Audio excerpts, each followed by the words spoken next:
Nervous kayo. Ano ba ang masakit sa atin? Yung dito ko po, sa part nito, tsaka pang sa likod, then Okay. Wala ba kayong mga opera before? Disgrasya? Ano? wala. Paano siya sumakit? Kailan pa po siya sumakit? January, January. Ito lang, year na to? Yes po. Okay.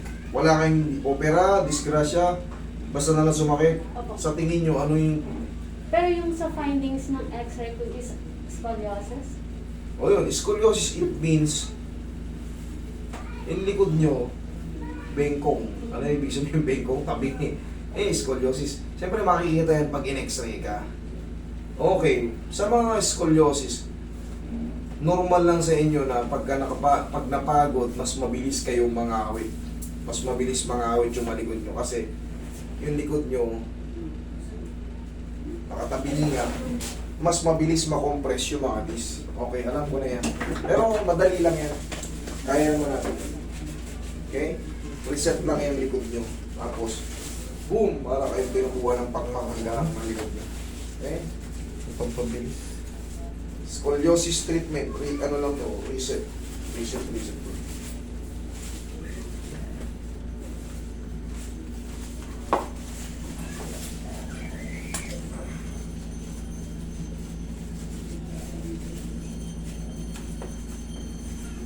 Okay, relax lang.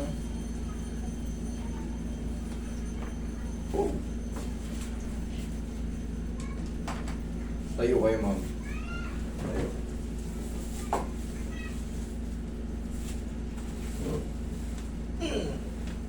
Okay, hanggang patagilid. Hanggang patagilid.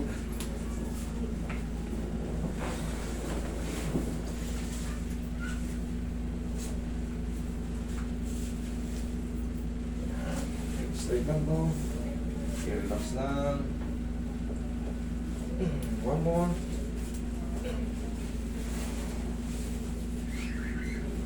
Yung kabilang side. Say our love belongs.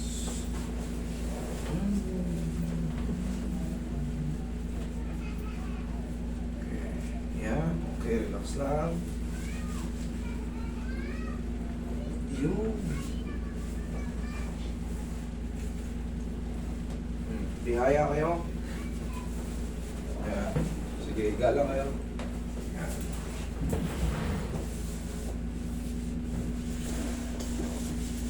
Okay, relax lang.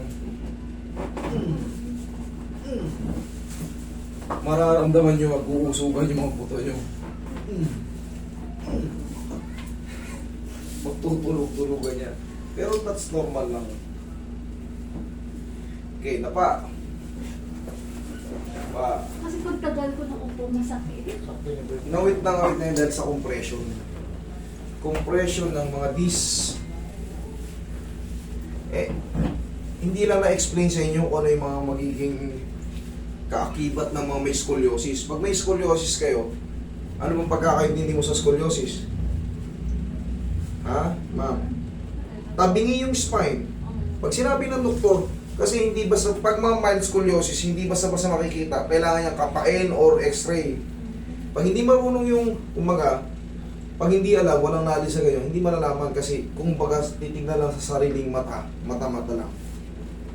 Maliban na lang kung severe siya, yung mahaba, malaki yung angle. Pero yung mga ganyan, makikita sa x-ray. Pag sinabi sa inyo ng doktor, sigurado yun. Sinabi sa inyo dito, oh ma'am, may scoliosis kayo, mild scolio lang naman. Base rito sa'yo, mild scolio to. Ayan, hindi ka tumunog. Sakit. Sakit siya? Sakit sa balakang. Okay, sige. Mamaya wala na yan. Naramdaman nyo may tumulak? Okay, sige lang. Okay lang yun. Wala.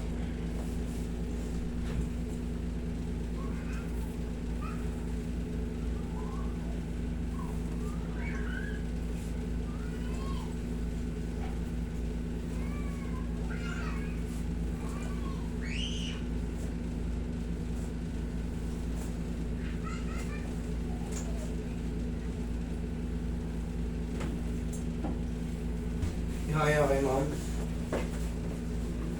Ihaya.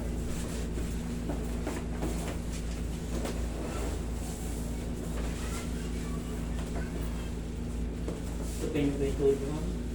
Tupin niyo po yung tuhod niyo, taas niyo po yung balakang. Okay pa. Ayan, lagi sa tiyan yung kamay. Sige. Sige.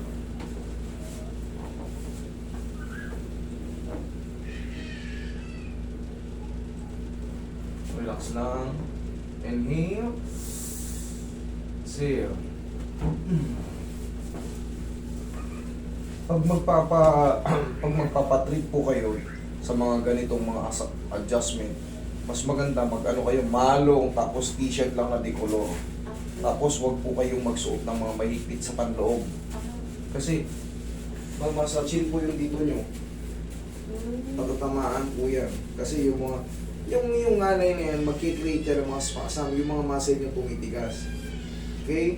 Ang suot nyo kasi medyo May ano buo kasi eh. akong bigger. Oo. May ano ako. Sige, okay upo na. kayo. Pinaka-the best na suot sa babae. Ayan, t-shirt lang na pambahay na decolor.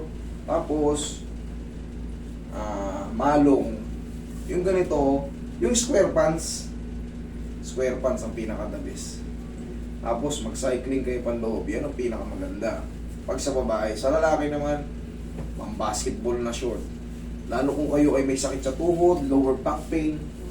Pag yan ang iniinda nyo, wag na kayong wag na kayong magsuot ng mga mahigpit. So, leggings,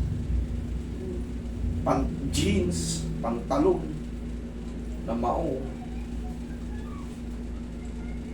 Magbaon na lang kayo sa sarili nyo, okay?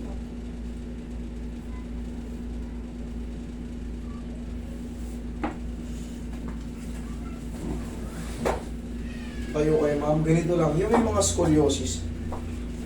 Sige, tayo kayo. Ganito. Sige, ayusin yung isinelas nyo. Ganito. Tarap ka sa akin. 1, 2. Tama? Hindi. Baliktad. Yun. Okay. Sige. Isa pa. 1. Lakas mo konti. 1. Kabila. Ang hirap pa dito, Masay. Okay lang yun. Kaya mo na sa kanan eh. Sa kaliwa naman. Gagayahin mo. Baliktad. Baliktad. Baliktad. Hindi. Sige lang. Okay. Hindi ko kaya. Masakit yung parang hindi siya parang sumusunod siya. Unlike sa right side. Sige. Subukan mo muna sa kanan. Subukan mo. Ganyan. Ganyan. Ah, Baliktad. ganyan. Yun. Okay Okay. siya, di ba? Okay yan. Kaliwa. Kaliwa. Yun! Okay, opo. Opo. Tama yun. Tama yun. Tapos, wala, hindi maano yung ano ni ma'am eh. Ang pinaka-the best kasi niyan, yung movement na yun. Sa may mga scolio, kailangan nyo mag-stretch.